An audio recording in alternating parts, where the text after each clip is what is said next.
ក្រោមមេឃលើដីមានតែស្រីមួយ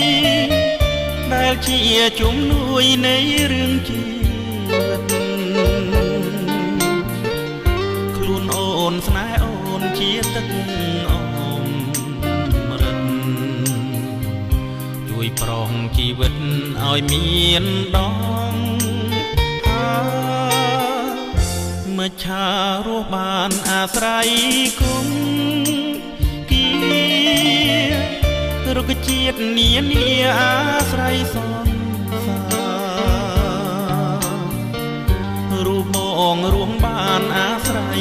ថ្លៃថ្លើមនេះជាដង្ហើមសំរឿងស